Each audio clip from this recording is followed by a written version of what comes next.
Hello and good evening. My name is Sasan Rahmatian, and I am delighted to be talking to you about my two passions, piano and Argentine tango, not just each separately, but the two of them combined. I teach Argentine tango at Fresno State. My day job is a professor of computer information systems at the Sid Craig School of Business at Fresno State, and tango is my evening job or weekend job. As my students in this class, about 50 of them know, we stopped a month ago, and I really miss seeing you.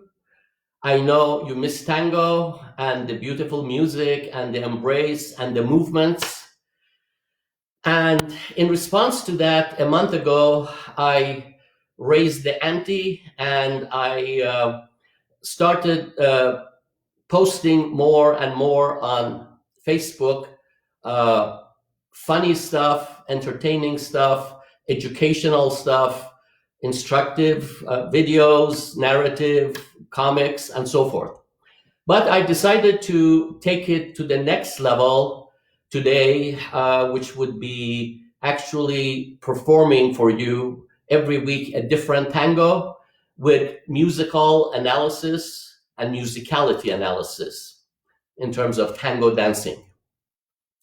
And the timing of it was selected because our tango class is from 6 to 8 on Sunday, so I figured out everyone is free at 6, and so 6 to, I don't know, 6:15, 6:20 would be okay.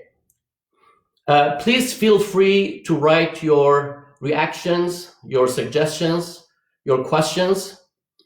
I will be happy to answer your questions next time or maybe online. And if you have any recommendations or suggestions for improving this process, I would definitely take them into account so you get the most out of it. Let me give you an overview of what we are going to cover tonight. We have 3 sections tonight. We will talk about tango musicality in general, and those of you who are not tango dancers, this is the price you have to pay for hearing me play later. But it is not very heavy, and I hope you enjoy that. But especially dancers would appreciate that. Then I will go over a famous tango called A la Gran Muñeca, which you were just hearing, and do a preview and analysis of it.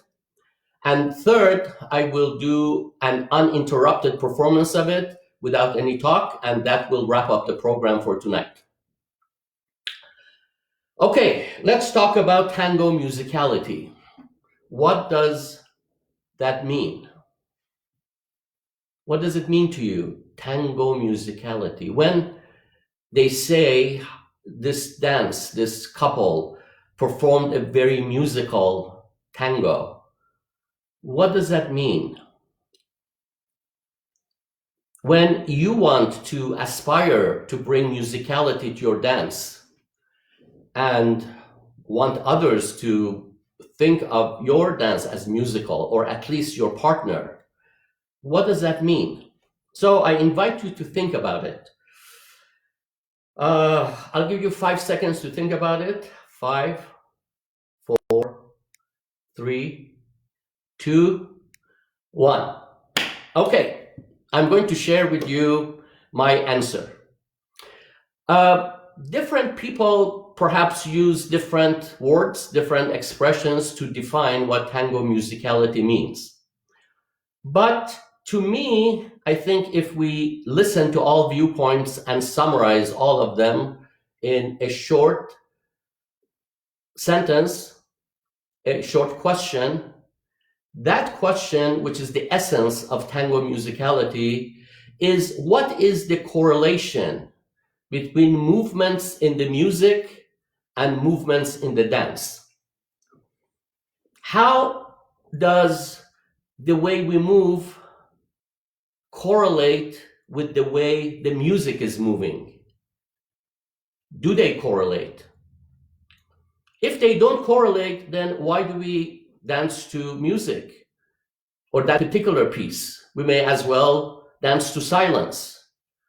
And actually, that's quite possible and very flexible, because there's no beat, there's no structure, there's no up and down, and you can take any step, any figure at any time as you wish. But that is not Argentine tango. That is Zen tango, I guess you could call it. And also, leading without music would be very difficult. When they say it takes two to tango, I know what it means, but what it really means, what it should mean, is that it takes a couple and music. The two things that need to be synchronized are not just the two dancers. It's the couple as a unit and the music. They have to be in sync. That's why it takes two to tango. So there are three questions right here. The first question is, what are the possible movements in music?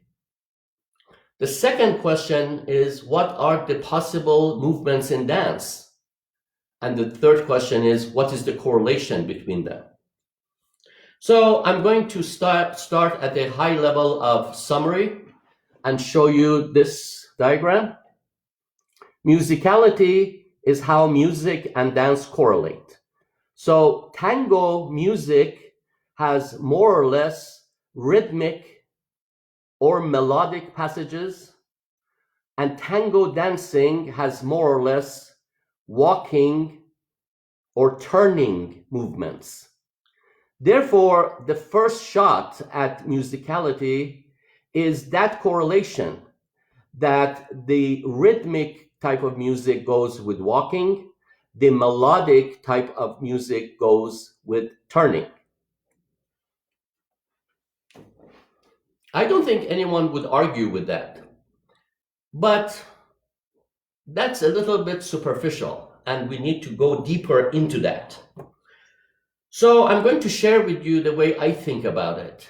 Rather than binary, either or, I think about this as a scale of 1 to 5, very much like in social sciences, in marketing and so forth.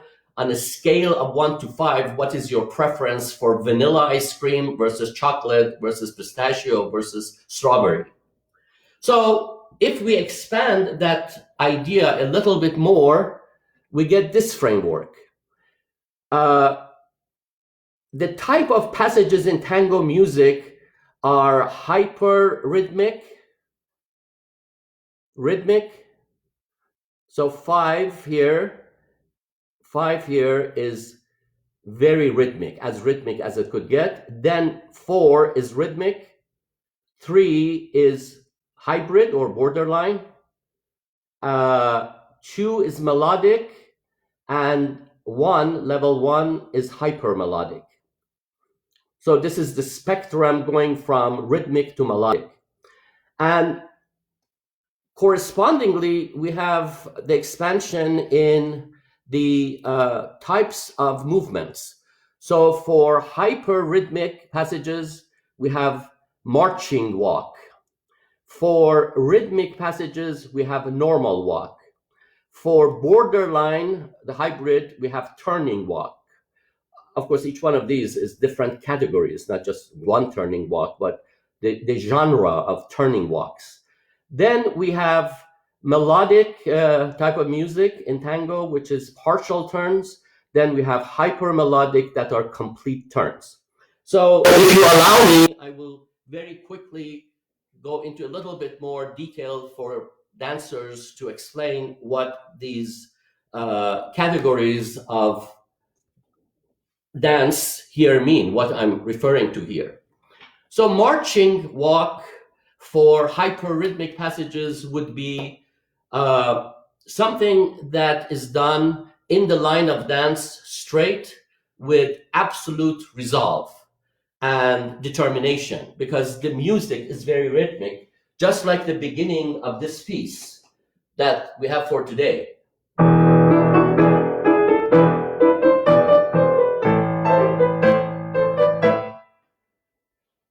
strong drive, and so it makes sense based on that strong rhythm to walk.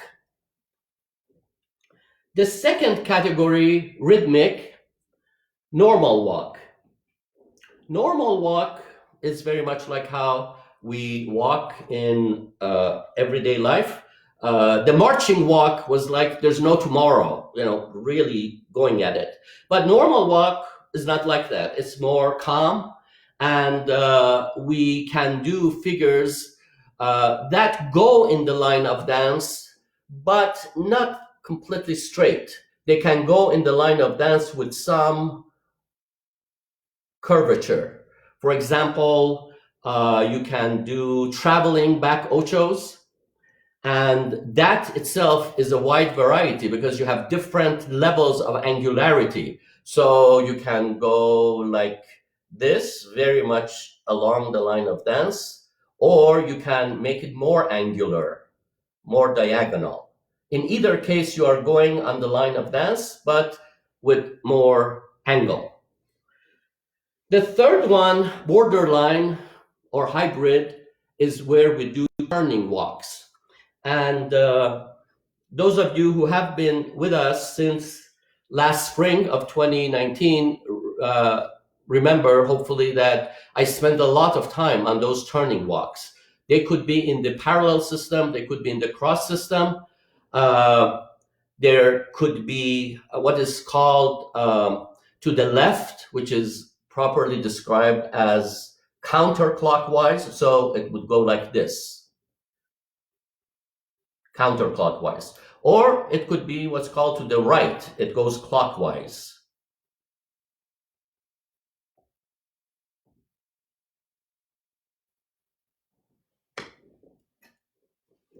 And we can put what is called alterations and things like that to make it more sexy. Then we come to passages that are melodic. How do you know a passage is melodic and not rhythmic? If you are inclined to sing it.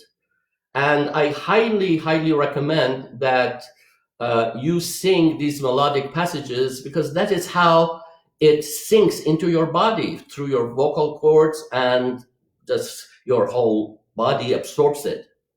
And if you are very self-conscious about your voice, I don't have a good voice and I'm embarrassed if other people hear me, well, close the windows and just when you are taking a shower, do it. But it's really important that you vocalize, you sing these, because once you sing it, then you can dance it.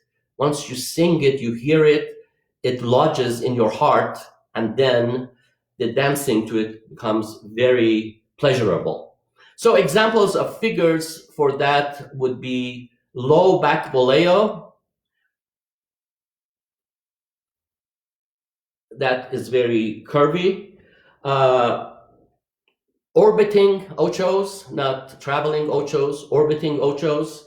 And if orbiting ochos, like front ochos, are supplanted with planeo, with parada, and then pasada, and things like that, it becomes very, very beautiful. And finally, the sandwich, and all the possibilities that go with that. These are really good figures for the melodic passages. Then we come to hyper-melodic passages. This is the melody on steroids. So I'll give you an example of that from the Happy Birthday tune. So as you know, Happy Birthday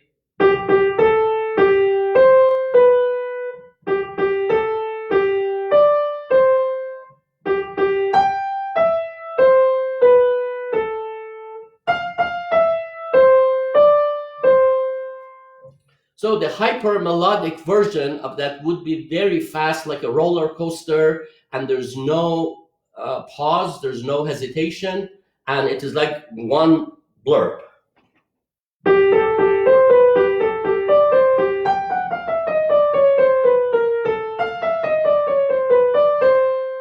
Essentially the same melody, but played faster and very fast, as like a roller coaster. And usually in tango, the bandoneon does this, and usually it's towards the end of the piece. The technical name for this in tango is called variations, where when you play variations on the melody, but I call it hypermelodic or roller coaster, and so on and so forth. And for that, we have the figure of molinette, and it could be clockwise, could be counterclockwise. And to really put it in high gear, you have both of them. Both partners do the molinette in the same circular direction, which is either clockwise or counterclockwise. And that is called sometimes doble molinette or couples molinette. And beautiful things we can do is in the middle of it, so it's not too repetitious. We can change the direction from clockwise to counterclockwise and so forth. And usually after that, the piece ends. All right, so this is my brief analysis of musicality. Now I want to talk about the piece for tonight. And the piece for tonight is Alla Gran Muñeca, which means to the great doll. Why did I select this piece? Because it is very popular. Everyone knows it. Why is it so popular? It is very popular because it starts very rhythmically, where teachers want to teach how to walk. And so it's a very good exercise for walking. The title of the piece is a little bit strange, and it has to do with a musical in Buenos Aires that started in 1919 that shows a toy shop where dolls come to life, much like the Nutcracker. And the composer of this piece is Jesus Ventura. But unfortunately, in tango, we only remember the arrangers, the orchestra leaders, not the original composers, which is unfair. What happened with this piece is that after 1919, it was forgotten, and then the great tango leader, Carlos Di Sarli, brought it to life. And since then, it has been very popular. Di Sarli is not the only version. There are many versions, but the most popular and danceable one is by Di Sarli. What kind of piece is this? What kind of piece is all tango music? We hear the words nostalgic. We hear the words passionate. We hear the word dramatic. I want to elaborate on the word dramatic. So what does that mean? Tango music is dramatic. It means drama. It means the stage. It means characters involved in a play and interaction. So if this piece were a piece of drama, a play has characters in it. And you are going to ask, who are the characters? Well, there are 5 characters in this piece, and some of them come back again and again. So I named each one of these characters for you to be able to relate to them and identify them as I'm going to play the piece. The characters I call the escalating march, the tender response, the dramatic longing, the melancholic ascent, and sunny and cloudy. There they are. Okay, let me go over this and introduce these characters to you. So the piece starts with a big splash. It's like the Gran Muñeca making the entrance, which is in musical terms called glissando. Like that. And now the march starts.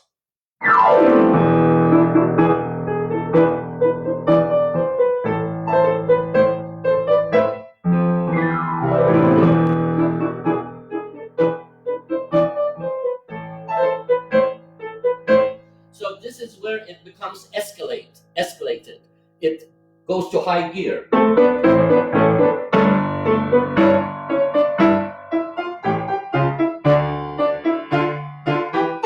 That is the maximum. Then that stops and we go into the tender response. So the response to that is like saying, calm down. And that is,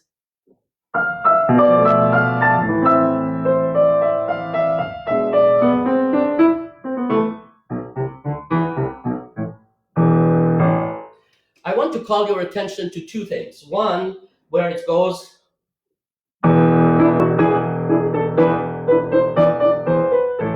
this rhythm that repeats, da, da, da. So remember this is called a motif in music, some rhythm that keeps repeating, da, da, da, da, da, da. The other is how this passage ended.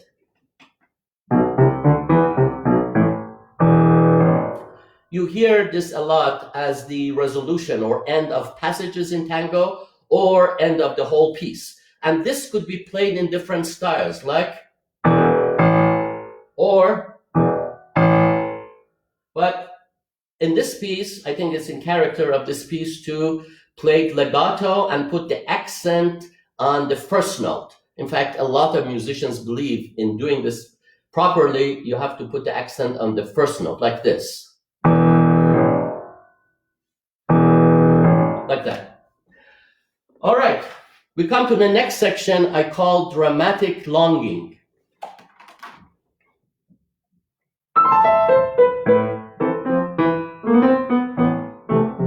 Notice that da da da is everywhere.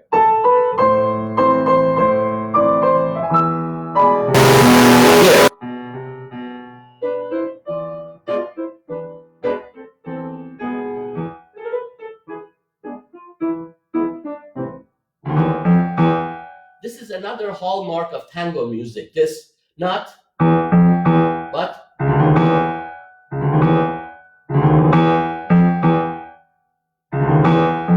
Like that. All right. Then it continues and becomes more dramatic.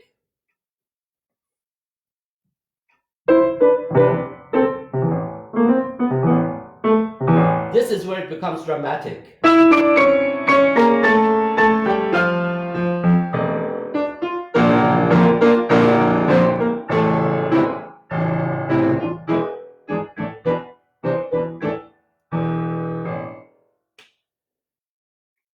The next section is the melancholic ascent. Ascent because the notes keep going up. And it is rather sad. So it goes like, so again, we have the glissando.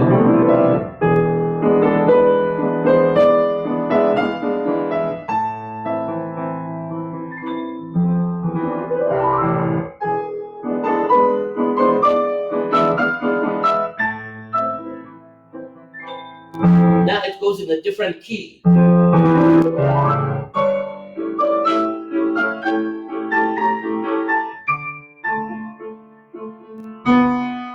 Now the tender response comes back.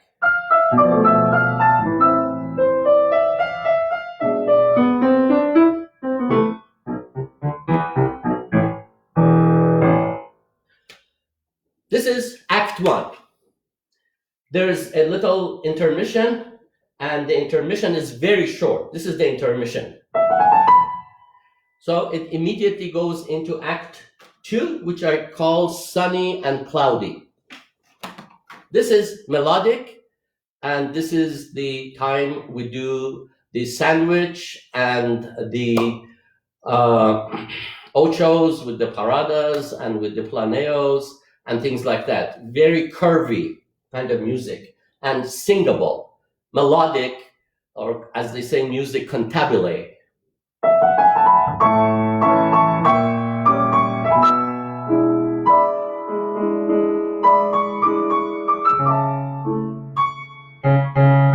Note.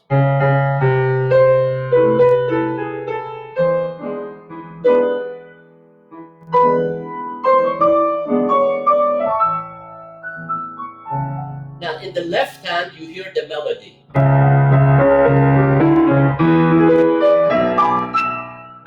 It gets very dramatic here.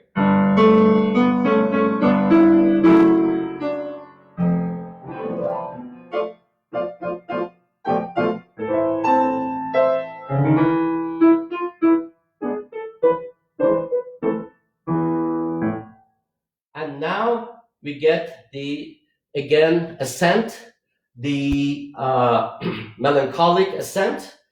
And this time it is really very melancholic and has a different character.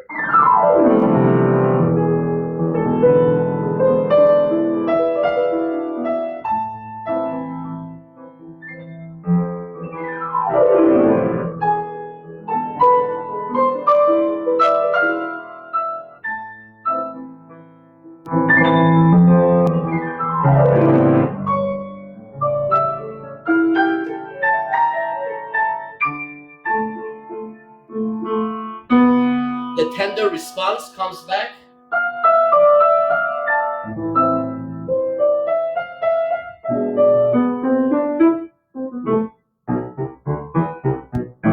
And the ending, a little bit more fancy. All right, so now the last part. I'm going to play this piece. It is longer than I thought, half an hour, but that's okay.